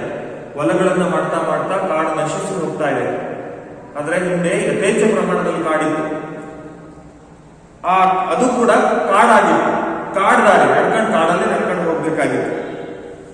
ಆದರೂ ಬೆಳುದಿಂಗಳ ದಿನ ಸ್ವಲ್ಪ ದೊಡ್ಡ ಹೆಜ್ಜೆ ಹಾಕಿದ್ರೆ ಊಟದ ಹೊತ್ತಿಗೆ ಊರು ಸೇರಿಕೊಳ್ಳಬಹುದು ಎಂದುಕೊಂಡು ಬೇಗ ಬೇಗ ನಡೆದರು. ಒಂದು ಧೈರ್ಯ. ಸಂಜೆ 6 ಆಗಿತ್ತು. ಮದಲಿಂಗನ ಕಣಿವೆ ಕಾಡ್ದಾರಿ, ಹೆಂಗಪ್ಪ ನಡ್ಕೊಂಡು ಹೋಗೋದು ಅಂತ ಆಲೋಚನೆ ಮಾಡಿದಾಗ ಅವರಿಗೆ ಅದ್ರ ಜೊತೆಗೆ ಒಂದು ಸಮಾಧಾನ ಸಂಗತಿ ಏನಪ್ಪ ಅಂದ್ರೆ, ಅವತ್ತು ಬೆಳದಿಂಗಳಾಗಿತ್ತು, ಅಂದ್ರೆ ಹುಣ್ಣಿಮೆ ಇತ್ತು. ಹುಣ್ಣಿಮೆ ಇದ್ದಿದ್ದರಿಂದ ಚಂದ್ರನ ಬೆಳಕೆ ಬೇಕಾದಷ್ಟು ಬೀಳುತ್ತೆ, ಆರಾಮಾಗಿ ನಡ್ಕೊಂಡು ಹೋಗ್ಬೋದು. ದೊಡ್ಡ ಹೆಜ್ಜೆ ಹಾಕ್ಬಿಟ್ರೆ ಕತ್ಲಾಗೋದ್ರೊಳಗೆ ಊರು ಸೇರ್ಕೊಂಡ್ಬಿಡ್ಬೋದು ಅಂತ ಏನೋ ಒಂದು ರೀತಿ ಸಮಾಧಾನ ಆದಂತಾಗಿ ಬೇಗ ಬೇಗ ಬೇಗ ಬೇಗ ಮಕ್ಕಳ ಇದರ ವ್ಯಾಕರಣ ವಿಶೇಷ ಏನು? Very good. ಏನಿದು? ದ್ವಿರುಕ್ತಿಗೆ ಉದಾಹರಣೆ. ಒಂದು ಪದವನ್ನ ಒತ್ತಿ ಹೇಳುವ ಸಂದರ್ಭದಲ್ಲಿ, ವಿಶೇಷ ಸಂದರ್ಭಗಳಲ್ಲಿ ಒಂದೇ ಪದವನ್ನು 2 ಬಾರಿ ಬಳಸ್ತಾರೆ. ಅಂತವಕ್ಕೆ ನಾವೇನು ಕರಿತೀವಿ? ದ್ವಿರುಕ್ತಿ ಅಂತ ಕರಿತೀವಿ, ದ್ವಿರುಕ್ತಿ ಅಂತ ಕರಿತೀವಿ. ಅಂತಹ ದ್ವಿರುಕ್ತಿಗೆ ಇದು ಉದಾಹರಣೆ. ಬೇಗ ಬೇಗ ನಡ್ಕೊಂಡು ಹೊರಟರು. ಹುಣ್ಣಿಮೆ ಬಿಡು ಹೋಗ್ಬೋದು ಅಂತ ಹೇಳಿ ಹೊರಟರು. ಆದರೂ ಕಣಿವೆಗೆ ಬರುವ ವೇಳೆಗೆ ಆಗಲೇ ರಾತ್ರಿ ಹೆಜ್ಜೆ ಇಟ್ಟಿತ್ತು. ಕಣಿವೆಗೆ ಬರ್ತಾರೆ, ಹೆಜ್ಜೆ ಇಟ್ಟಿತ್ತು. ಹೆಜ್ಜೆ ಇದನ್ನು ಬಿಡಿಸಿದಾಗ ಏನಾಗುತ್ತೆ? ಹೆಜ್ಜೆ ಅಧಿಕ ಇಟ್ಟಿತ್ತು ಆಗುತ್ತೆ. ರಾತ್ರಿ ಆಗ್ಬಿಟ್ಟಿತ್ತು ಅಂತ. ಹೆಜ್ಜೆ ಅಂದಾಗ ಈ ಕಾಲ ಇದೆ, ಇಟ್ಟಿತ್ತು ಅಂದಾಗ ಈ ಕಾಲ ಇದೆ. ಹೆಜ್ಜೆ ಇಟ್ಟಿತ್ತು ಅಂದಾಗ ಯಾವ ಕಾಲ ಬಂದಿದೆ ಗಮನಿಸಬೇಕು. ಸರ್, ಪೂರ್ವಪದದ ಕೊನೆಯ ಅಕ್ಷರ ಲೋಪವಾಗಿದೆ, ಆದ್ರಿಂದ ಇದು ಲೋಪ ಸಂಧಿ ಅಂತ ಅನ್ನೋಂಗಿಲ್ಲ. ಬಂದಿರೋದೇನು ಬರೀ ಲೋಪ ಆಗಿ ಇದಕ್ಷರ ಅಷ್ಟೇ ಬಂದಿಲ್ಲ. ಯಾವ ಕಾಲ ಬಂದಿದೆ? ಸ್ವರದ ಮುಂದೆ ಸ್ವರ ಪರವಾಗಿ ಯಾ ಅಥವಾ ವಾಕ್ಷರ ಬಂದ್ರೆ ಅದನ್ನ ಎಂತ ಸಂಧಿ ಅಂತ ಕರಿತೀವಿ? ಎಂತ ಸಂಧಿ ಅಂತ ಕರಿತೀವಿ? ಗುಡ್. ಯಕಾರ ಸಂಧಿ, ಆಗಮ ಸಂಧಿ ಅಂತ ಕರಿತೀವಿ. ಯಕಾರ ಆಗಮ, ಯಕಾರಾಗಮ ಸಂಧಿಗೆ ಇದು ಉದಾಹರಣೆ. ರಾತ್ರಿ ಹೆಜ್ಜೆ ಇಟ್ಟಿತ್ತು. ಏನೋ ಬಂಡು ಧೈರ್ಯ ಮಾಡ್ಕೊಂಡು ಹೊರಟು, ಹುಣ್ಣಿಮೆ ಬಿಡು ನಡ್ಕೊಂಡು ಹೋಗ್ಬೋದು ಅಂತ ನಡ್ಕೊಂಡು ಹೋಗ್ತಾ ಇದ್ದಾರೆ. ಆಗ್ಲೇ ಆ ಮದಲಿಂಗನ ಕಡಿಮೆ ಕಾಡ್ದಾರಿ ಬಂದ ತಕ್ಷಣ ಸುತ್ತಮುತ್ತ ಎಲ್ಲ ಆಗ್ಲೇ ಕತ್ಲಾಗ್ಬಿಡ್ತು. ಹಸಿವಿನ ಜೊತೆಗೆ ಭಯವೂ ಸೇರಿ ಅವರ ಕಾಲು ಮತ್ತಷ್ಟು ಚುರುಕಾಯಿತು. ಮೊದಲೇ ಹಸಿವೆ ಆಗಿತ್ತು, ಅದ್ರ ಜೊತೆಗೆ ಭಯ ಬೇರೆ. ಯಾರು ಇಲ್ಲ, ಒಬ್ಬನೇ ನಡ್ಕೊಂಡು ಹೋಗ್ಬೇಕು. ಕಾಡು ಬೇರೆ, ಕಾಡು ಪ್ರಾಣಿಗಳ ಭಯ. ಅವ್ರೇನ್ ಮಾಡ್ತಾರೆ? ಹಸಿವಾಗಿತ್ತು ಒಂದು, ಎರಡನೇದು ಭಯನೂ ಸೇರ್ಕೊಂಡಿತ್ತು. ಹಸಿವೆ ಮತ್ತೆ ಭಯ. ಏನಪ್ಪ ಮಾಡೋದು? ಹೊಟ್ಟೆ ಬೇರೆ ಹಸ್ತಿದೆ, ವಿಷಕ್ಕೆ ಆಗ್ಬಿಟ್ಟಿದೆ. ಯಾವ್ದಾದ್ರು ಕಾಡು ಪ್ರಾಣಿ ಏನಾದ್ರು ಮಾಡ್ಬಿಟ್ರೆ ಅನ್ನೋ ಭಯ ಸೇರಿ ಕಾಲು ಮತ್ತಷ್ಟು ಚುರುಕಾಯಿತು. ವೇಗವಾಗಿ ನಡೆಯೋದಕ್ಕೆ ಶುರು ಮಾಡಿತು. ರಸ್ತೆಗೆ ಸ್ವಲ್ಪ ದೂರದಲ್ಲೇ ಇದ್ದ ಗುಹೆಯಲ್ಲಿ ಹುಲಿಯೊಂದು ಮಲಗಿತ್ತು. ಇದು ಇವರು ಹೊರಟರು, ಆ ಕಣಿವೆ ತಲುಪಿದ್ರು. ಅವರು ಕತೆ ಆಯ್ತಾರೆ. ಅದೇ ಸಂದರ್ಭದಲ್ಲಿ ಅಲ್ಲಿ ಒಂದು ಹುಲಿ ಇತ್ತಂತೆ. ಹುಲಿನು ಶಾನುಭೋಗರಿಗೆ ಕಂಡಿಲ್ಲ. ಅಲ್ಲೆಲ್ಲ ಪಕ್ಕದಲ್ಲಿ ಒಂದು ಗುಹೆ ಇತ್ತು. ಗುಹೆಯಲ್ಲಿ ರಸ್ತೆ ಸಮೀಪದಲ್ಲೇ ಇತ್ತು. ಆ ಗುಹೆಯಲ್ಲಿ ಹುಲಿಯೊಂದು ಮಲಗಿತ್ತು. ಹುಲಿ ಮಲ್ಕೊಂಡಿತ್ತಂತೆ. ದಿನವೆಲ್ಲ ನಿದ್ದೆ ಮಾಡಿ, ಪ್ರಾಣಿಗಳಿಗೆ ಆ ದಿನ ಈ ದಿನ ಆ ಗಂಟೆ ಈ ಗಂಟೆ ಅಂತೇನಿಲ್ಲ. ಅವುಗೆ ಆಯಾಸ ಆದಾಗ ಅವು ಪಾಣಿಗವು ನಿದ್ದೆ ಮಾಡ್ತವೆ, ತಿನ್ಬೇಕಾದ್ರೆ ತಿಂತವೆ ಅಲ್ವಾ. ದಿನವೆಲ್ಲ ನಿದ್ದೆ ಮಾಡಿತ್ತು, ಆಯಾಸ ಆಗಿತ್ತು, ನಿದ್ದೆ ಮಾಡಿತ್ತು. ಆಗ ತಾನೇ ಆಕಳಿಸುತ್ತಾ ಎದ್ದ ಹುಲಿಗೆ ಆಗ್ತಾನೆ ಆಕಳಿಸ್ತಾ ಎದ್ದಾಳ್ತು. ಹುಲಿಗೆ ತನ್ನ ಹೊಟ್ಟೆ ಬರಿದಾಗಿದೆ ಎಂದು ಭಾಸವಾಯಿತು. ಎದ್ದಾಳ್ತು. ಎದ್ದಾಗ ಹೊಟ್ಟೆ ಯಾಕೆ ಹೊಸ್ತಿದೆಯಲ್ಲ, ಏನಾದ್ರೂ ಆಹಾರ ತಿನ್ಬೇಕಲ್ಲ ಅಂತ ಆಲೋಚನೆ ಮಾಡ್ತಾ ವಿಧಿ ಆಹಾರಕ್ಕೆ ಏನನ್ನು ಒದಗಿಸುವುದೋ ಎಂದು ಯೋಚಿಸುತ್ತಾ ಒಂದೆರಡು ಸಾರಿ ಮೈ ಮುರಿದು ಹೊರಟಿತು. ವಿಧಿ ಅಂದ್ರೆ ಎರಡು ಬೆಳೆಯುತ್ತೆ. ವಿಧಿ ವಿಧಿ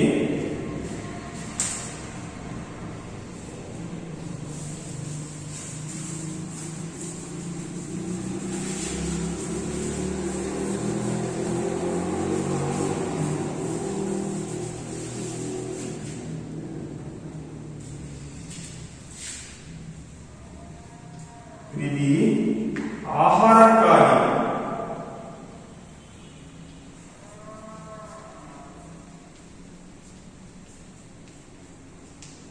ವಿಧಿ ಆಹಾರಕ್ಕಾಗಿಲ್ಲ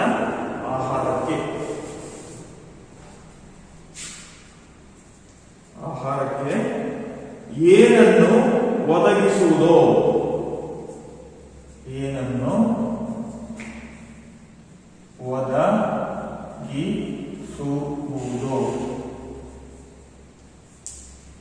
ಇದೇನಿದು ಹುಲಿಯ ಯೋಚನೆ. ಏನ್ ಸಿಗ್ಬೋದಪ್ಪ, ನನ್ನ ಹಣೆಯಲ್ಲಿ ಯಾವ ಪ್ರಾಣಿ ಬಂದಿದೆಯಪ್ಪ, ನನ್ನ ಆಹಾರವಾಗಿ ಯಾವ ಪ್ರಾಣಿ ಸಿಗುತ್ತಪ್ಪ ಅಂತ ಯೋಚಿಸ್ತಾ ನನ್ನ ಮಕ್ಕಳೇ ಪ್ರಶ್ನೆ ಬರುತ್ತೆ. ಹುಲಿ ಎದ್ದ ನಂತರ ಏನೆಂದು ಯೋಚಿಸುತ್ತೋ ವಿಧಿ ಆಹಾರಕ್ಕಾಗಿ ಏನನ್ನು ಒದಗಿಸುವುದೋ ಎಂದು ಯೋಚಿಸುತ್ತಾ ಮೈ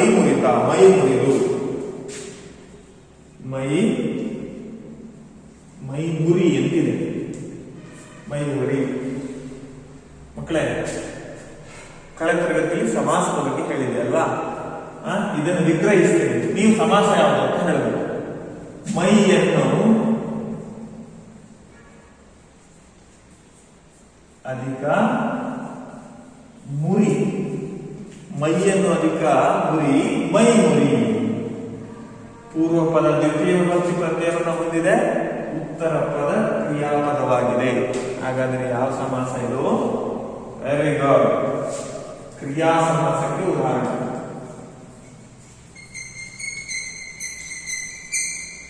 ಕ್ರಿಯಾ ಸಮಾಸಕ್ಕೆ ಉದಾಹರಣೆ ಮೈ ಮುರಿ. ಮೈ ಮುರಿದು ಹೊರಟಿತು. ಮೈ ಮುರಿತಾ ಬಂದ ಏನು ಆಹಾರ ಸಿಗುತ್ತೋ ನೋಡೋಣ ಅಂತ ಹೇಳ್ಬಿಟ್ಟು ಹೊರಟು. ಬಂಡೆಗಳ ಮರೆಯಲ್ಲೇ ನಡೆಯುತ್ತಿದ್ದಾಗ, ಬಂಡೆ ಬಿಟ್ಟು ಮುಂದಕ್ಕೆ ಬಂದಿಲ್ಲ, ಬಂಡೆ ಮರೆಯಲ್ಲೇ ಹೋಗ್ತಾ ಇದೆ ಹುಲಿ. ಇದ್ದಕ್ಕಿದ್ದ ಹಾಗೆಯೇ ಮಧುರವಾದ ಗಂಧವೊಂದು ಅದರ ಘ್ರಾಣೇಂದ್ರಿಯವನ್ನು ಆಕ್ರಮಿಸಿತು. ಘ್ರಾಣೇಂದ್ರಿಯ ಏನಿದು? ಘ್ರಾಣೇಂದ್ರಿಯ ಹೊಸ ಪದ ಅಲ್ವಾ? ಕೇಳಿದ್ರೆ ಈಗ ಅವರಿಗೆ ಪಂಚೇಂದ್ರಿಯ ಕೇಳಿದೆ ಅಲ್ವಾ? ಘ್ರಾಣೇಂದ್ರಿಯ, ಗ್ರಹಣ ಅಂದ್ರೆ ಗ್ರಹಿಸುವ ಇಂದ್ರಿಯ, ಗ್ರಹಿಸುತ್ತೆ ಅಲ್ವಾ? ಯಾವುದು ಗ್ರಹಿಸುತ್ತೆ? ಮೂಗು ಗ್ರಹಿಸುತ್ತೆ. ಮೂಗನ್ನು ನಾವೇನಿದ್ದೀವಿ ಘ್ರಾಣೇಂದ್ರಿಯ ಅಂತ ಕರಿತೀವಿ. ಘ್ರಾಣೇಂದ್ರಿಯವನ್ನು ಆಕ್ರಮಿಸಿತು. ಹಾಗೆ ಬಂಡೆಯಿಂದ ಹೊರಗೆ ಬಂತು. ಏನೋ ಅದಕ್ಕೆ ವಾಸನೆ. ಎಂತಹ ವಾಸನೆ? ಗಂಧ, ಮಧುರವಾದ ಗಂಧ, ಸುವಾಸನೆ. ಶಾನುಭೋಗರ ಮೊದಲೇ ಗಂಧ ಎಲ್ಲ ಮೈಗೆಲ್ಲ ಹಚ್ಕೊಂಡಿರ್ತಾರೆ. ಘಮಘಮ ಅನ್ನೋ ವಾಸನೆ ಬಂತು. ಯಾವುದಕ್ಕೆ ಬಂತು? ಹುಲಿಗೆ ಬಂತು. ಘ್ರಾಣೇಂದ್ರಿಯವನ್ನು ಆಕ್ರಮಿಸಿತು. ಆ ಸುವಾಸನೆಯ ಜಾಡನ್ನೇ ನಿಶ್ಶಬ್ದವಾಗಿ ನಡೆಯುತ್ತಾ ರಸ್ತೆಯ ಬಳಿಗೆ ಬಂದು ಶಹಾನುಭೋಗರನ್ನು ಕಂಡಿತು. ಅದೇ ವಾಸನೆನ ಘಮಘಮದ ವಾಸನೆಯನ್ನ ಇಟ್ಕೊಂಡು ಏನ್ ಮಾಡ್ತು, ಅದೊಂದು ಶಕ್ತಿ ಕೆಲವು ಪ್ರಾಣಿಗಳಿಗೆ ಅವುಗಳದೇ ಆದಂತಹ ವಿಶೇಷ ಶಕ್ತಿಯನ್ನು ಕೊಟ್ಟಿರ್ತಾರೆ, ಹೌದಲ್ವಾ? ನೀವು ಸಕ್ಕರೆನೋ ಅಥವಾ ಸಿಹಿ ತಿನಿಸನ್ನು ಎಲ್ಲೇ ಇಟ್ಟಿರ್ರಿ, ಇರುವೆಗಳಿಗೆ ಗೊತ್ತಾಗ್ಬಿಡುತ್ತವೆ, ಅವು ಬಂದ್ಬಿಡ್ತವೆ, ಬಂದು ಆಕ್ರಮಣ ಮಾಡಿಬಿಡ್ತವೆ. ಹದ್ದು ಎಷ್ಟೇ ದೂರದಲ್ಲಿರಲಿ, ಎಷ್ಟು ಸೂಕ್ಷ್ಮ ಅದರ ಕಣ್ಣುಗಳು, ಬೇಟೆನ ಅಷ್ಟು ದೂರದಿಂದಲೇ ನೋಡ್ತವೆ.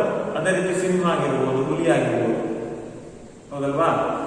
ಕೆಲವು ಸದ್ದುಗಳು ಸೂಕ್ಷ್ಮಗಳು ನಾಯಿಗಳಿಗೆ ಗೊತ್ತಾಗ್ತವೆ, ಹೌದಲ್ವಾ? ಬೆಕ್ಕುಗಳಿಗೆ ಅವು ಹೇಳದೇ ಆದಂತಹ ವಿಶೇಷತೆ ಇರುತ್ತೆ. ಪಕ್ಷಿಗಳು ಅಷ್ಟೇ ಸೂಕ್ಷ್ಮ, ಬಹಳ ಸೂಕ್ಷ್ಮತೆಯನ್ನು ಹೊಂದಿರ್ತವೆ.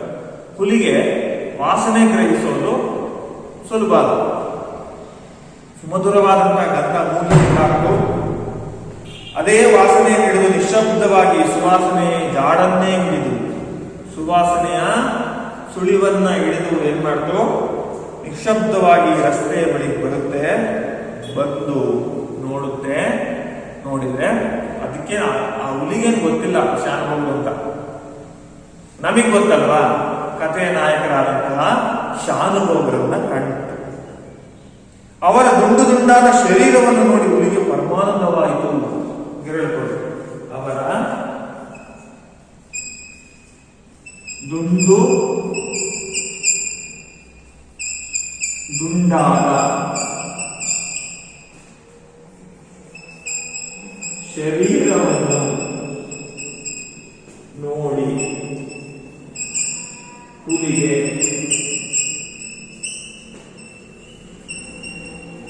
ಪರಮಾನಂದವಾಯಿತು.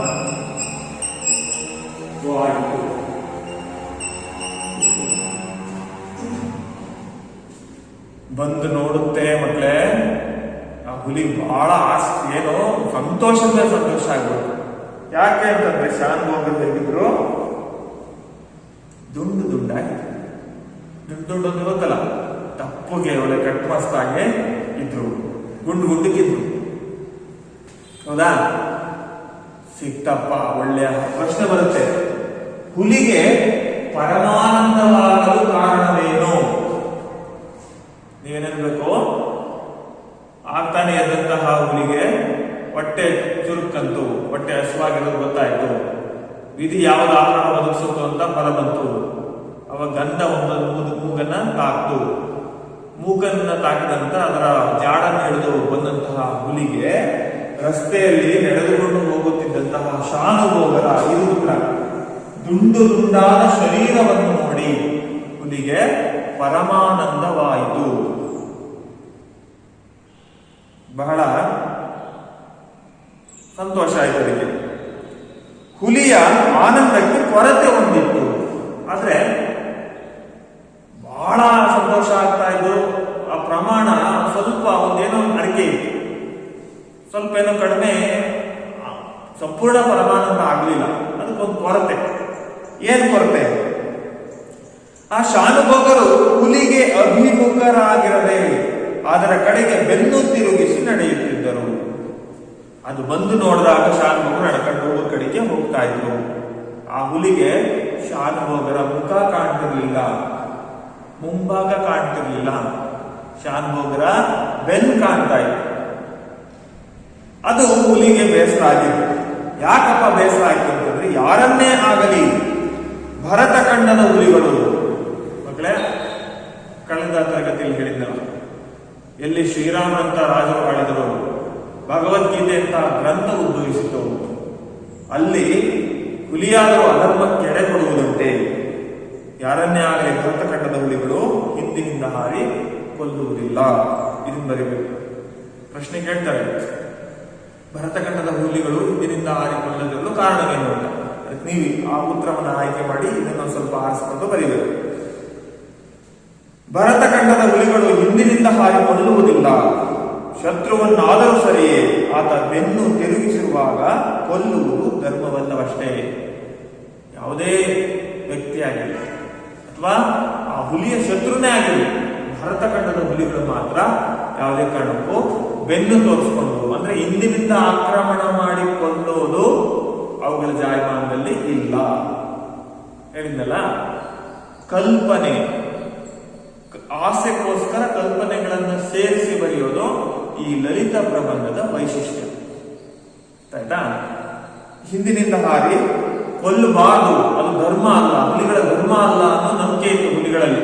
ಹಾಗಾಗಿ ಅವು ಹಿಂದಿನಿಂದ ಹಾರಿ ಕೊಲ್ತಾ ಇರಲಿಲ್ಲ. ಆದ್ದರಿಂದ ಹುಲಿ ಹೇಗಾದರೂ ಮಾಡಿ ಶಾನುಭೋಗರಿಗೆ ಅಭಿಮುಖವಾಗಿ ಬರಬೇಕು. ನಡ್ಕೊಂಡು ಶಾನುಭೋಗರು ತಮ್ಮ ಪಾಡಿಗೆ ತಾವು ಮುಂದೆ ನಡ್ಕೊಂಡು ಹೋಗ್ತಾ ಇದ್ದಾರೆ. ಹುಲಿ ನೋಡಿದ್ರೆ ಹಿಂದಿನಿಂದ ಗಮನಿಸ್ತಾ ಇದೆ, ಶಾನುಭೋಗರ ಬೆನ್ನು ಕಾಣ್ತಾ ಇದೆ. ಹಿಂದಿನಿಂದ ಹಾರಿಕೊಳ್ಳೋದು ನಮ್ಮ ಧರ್ಮ ಅಲ್ಲ ಅನ್ನೋದು ಹುಲಿಗೆ ಗೊತ್ತು. ಹಾಗಾಗಿ ಹಿಂದಿನಿಂದ ಹಾರಿಕೊಳ್ಳೋದಕ್ಕೆ ಅದು ಹೋಗ್ಲಿಲ್ಲ. ಅದೇನ್ ಮಾಡ್ತಾರೆ, ಹುಲಿ ಹೇಗಾದ್ರೂ ಮಾಡಿ ನಾನು ಶಾನುಭೋಗರಿಗೆ ಅಭಿಮುಖವಾಗಿ, ಶಾನುಭೋಗರಿಗೆ ಅಭಿಮುಖ ಅಂದ್ರೆ ಎದುರಿಗೆ ಮುಖ ಕಾಣಬೇಕು, ಎದುರು ಬರೋದು ಅಂತ. ಅಭಿಮುಖ ಅಂದ್ರೆ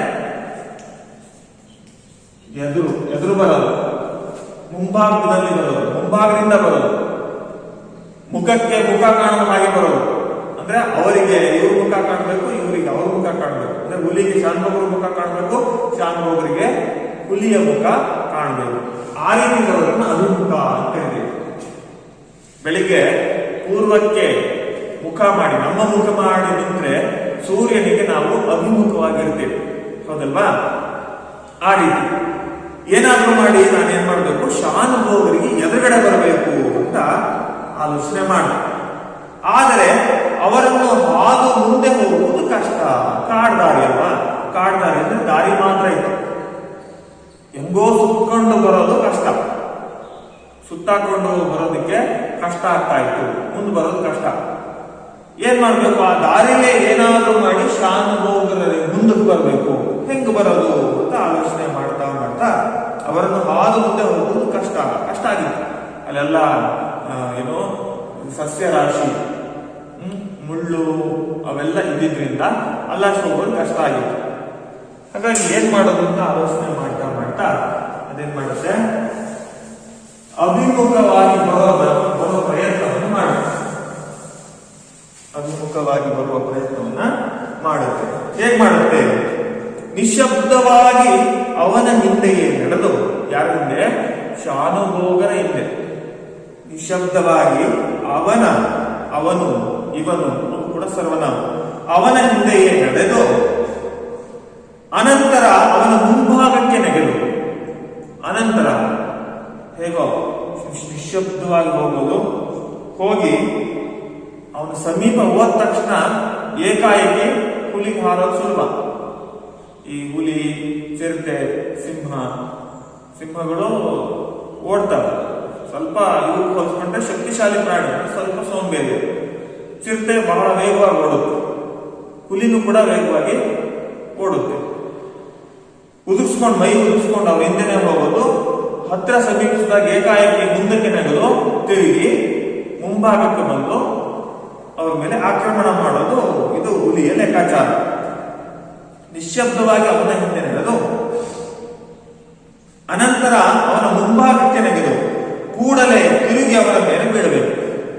ಮೈ ಉದುರಿಸ್ಕೊಂಡು ಹೋಗ್ಬೇಕು, ಉದುರಿಸ್ಕೊಂಡೋಗಿ ಏಕಾಏಕಿ ಮುಂದಕ್ಕೆ ನೆಗೆದು ಅಭಿಮುಖವಾಗಿ ಮತ್ತೆ ಅವನ ಮೇಲೆ ನೆಗೆಯೋದು. ಇದು ಹುಲಿಯ ಲೆಕ್ಕಾಚಾರವಾಗಿತ್ತು.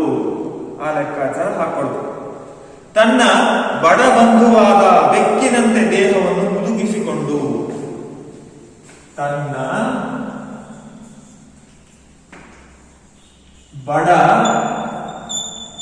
ಬಂಧುವಾದ ಬೆಕ್ಕಿನಂತೆ ದೇಹವನ್ನು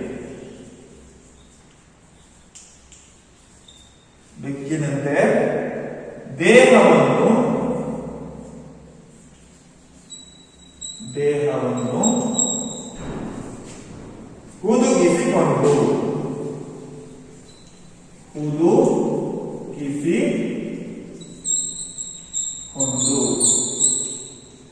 ಮಕ್ಕಳೇ, ಈ ಸಾಲನ್ನು ನೀವು ಗಮನಿಸಿದ್ರೆ ಇದರಲ್ಲಿ ಏನೋ ಒಂದು ಅಲಂಕಾರ ಇದೆ ಅಂತ ಅನ್ಸುತ್ತಲ್ವಾ? ಅಲಂಕಾರ ಇದೆ ಇದರಲ್ಲಿ? ಹೌದು, ಇದೆ. ಪ್ರಸ್ತುತ ಸನ್ನಿವೇಶವನ್ನ ಮತ್ತೊಂದಕ್ಕೆ, ಅಪ್ರಸ್ತುತಕ್ಕೆ ಹೋಲಿಸಿ ಹೇಳಿದರು. ಹುಲಿಯ ಬಂಧು ಬೆಕ್ಕು, ಆ ಬೆಕ್ಕಿನಂತೆ ಅಂತಿದೆ. ಸುಲಭವಾಗಿ ನಿಮ್ಗೆ ಅರ್ಥ ಆಗ್ಬಿಟ್ಟು ಇದು ಹೋಲಿಕೆ ಇದೆ, ಆದ್ದರಿಂದ ಇದು ಉಪಮಾಲಂಕಾರ ಅಂತ ಸುಲಭ ಗೊತ್ತಾಗ್ಬೇಕು. ಉಪಮಾಲಂಕಾರದಲ್ಲಿ ಏನ್ ಬರ್ತದೆ? ಉಪಮೇಯ ಬರುತ್ತೆ, ಉಪಮಾನ ಬರುತ್ತೆ, ಉಪಮಾ ವಾಚಕ ಬರುತ್ತೆ, ಮತ್ತೆ ಸಮಾನ ಧರ್ಮ ಬರುತ್ತೆ. ಕೊನೆಗೆ ಒಂದು ವ್ಯಾಖ್ಯಾನ ಬರುತ್ತೆ. ಹೌದಲ್ವಾ?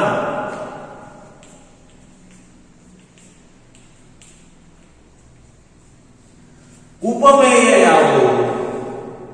ಉಪಮೇಯ ಯಾವ್ದಪ್ಪ ಅಂದ್ರೆ ಹುಲಿ. ಉಪಮೇಯ ಯಾವುದು? ಹುಲಿ. ಉಪಮಾನ ಯಾವುದು? ಬೆಕ್ಕು. ಉಪಮಾನ ಯಾವುದು? ಬೆಕ್ಕು. ಉಪಮಾ ವಾಚಕ ಯಾವುದು? ಇಲ್ಲೇ ಇದೆ, ಅಂತೆ. ಬೆಕ್ಕಿನಂತೆ ಅಂತಿದೆ ಅಲ್ವಾ? ಬೆಕ್ಕಿನಂತೆ. ಸಮಾನ ಧರ್ಮ ಯಾವುದು? ಎರಡರಲ್ಲೂ ಇರೋ ಸಮಾನ ಧರ್ಮ ಯಾವುದು? ಹುದುಗಿಸಿಕೊಳ್ಳುವುದು.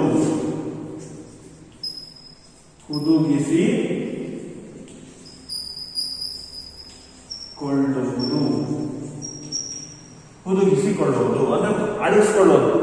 ದೇಹವನ್ನ ಬೆಕ್ಕು ನೋಡಿದಿರಾ? ಹೊಂಚಾಕ್ಬೇಕಾರೆ ತನ್ನ ಶರೀರವನ್ನು ಏನ್ ಮಾಡ್ತವೆ? ಅಡಗಿಸ್ಕೊಳ್ತಾರೆ. ನೇರ ನಿಂತ್ರೆ ನೇರ ನಿಲ್ಲವಾಗುತ್ತೆ, ಆದ್ರೆ ಸಂಪೂರ್ಣ ಕುಗ್ಗಿ ನಿಧಾನಕ್ಕೆ ಹೆಜ್ಜೆ ಮೇಲೆ ಹೆಜ್ಜೆ ಇಡ್ತಾರೆ. ಕಾಲುಗಳನ್ನು ಸಂಪೂರ್ಣ ಮಡಚಿ ಹಂಗೆ ಮುಂದಕ್ಕೆ ಸಾಕ್ತಾರೆ. ದೇಹವನ್ನ ಕ್ಲೀನ್ ಮಾಡ್ಕೊಳ್ತಾರೆ. ಅದಕ್ಕೆ ಹುದುಗಿಸ್ಕೊಳ್ಳೋದು ಅಂತ ಕರೆದಿರೋದು. ಹುಲಿ ಉಪಮಾನವಾದಂತಹ ಬೆಕ್ಕಿಗೆ ಹೋಲಿಸಲಾಗಿದೆ. ಯಾವುದು? ಹುದುಗಿಸಿಕೊಳ್ಳುವ ಸಂದರ್ಭದಲ್ಲಿ ಬೆಕ್ಕಿನಂತೆ ಹುಲಿ ತನ್ನ ದೇಹವನ್ನ ಹುದುಗಿಸಿಕೊಂಡು, ಗೊತ್ತಾಯ್ತಾ? ಉಪಮೇಯ ಹುಲಿಯನ್ನ ಉಪಮಾನವಾದಂತಹ ಬೆಕ್ಕು ತನ್ನ ದೇಹವನ್ನು ಹುದುಗಿಸಿಕೊಳ್ಳೋದಕ್ಕೆ ಹೋಲಿಸಲಾಗಿದೆ. ಉಪಮಾಚನ ಅಂತ ಇದೆ, ಸಮಾನದನ್ನ ಹುದುಗಿಸಿಕೊಳ್ಳೋದಿದೆ. ಕೊನೆಗೆ ವ್ಯಾಖ್ಯಾನ ಏನ್ ಬರೀಬೇಕು. ಇಲ್ಲಿ ಉಪಮೇಯವಾದ ಹುಲಿ ಇಲ್ಲ, ಇಲ್ಲೆಲ್ಲೂ ಉಪಮೇಯ ಇಲ್ಲ, ಹುಲಿ ಎಲ್ಲೂ ಬಂದಿಲ್ಲ. ಹುಲಿ ಅನ್ನೋದು ಇಲ್ಲಿ ಸ್ಪಷ್ಟವಾಗಿಲ್ಲ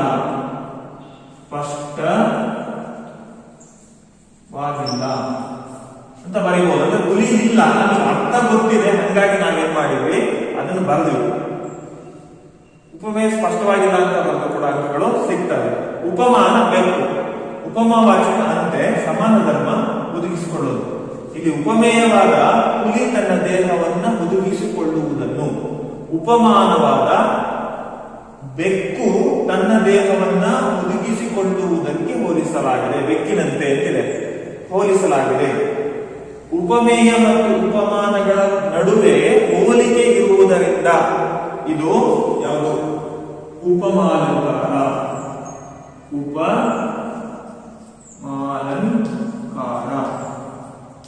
ಉಪಮಾಲಂಕಾರ ಅಂದ್ರೆ ಇಲ್ಲಿ ಉಪಮೇಯ ಸ್ಪಷ್ಟವಾಗಿಲ್ಲ, ಅದಕ್ಕೋಸ್ಕರ ಇದು ಲುಪ್ತೋಪಮಾಲಂಕಾರ ಆಗುತ್ತೆ.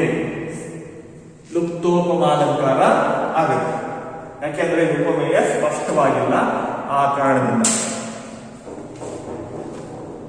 ತನ್ನ ಬಡಬಂಧುವಾದ ಬೆಕ್ಕಿನಂತೆ ದೇಹವನ್ನು ಹುದುಗಿಸಿಕೊಂಡು ಹುಲಿ ಮೆಲ್ಲ ಮೆಲ್ಲ, ಇದು ಕೂಡ ದ್ವಿರಕ್ತಿ ಉದಾಹರಣೆ.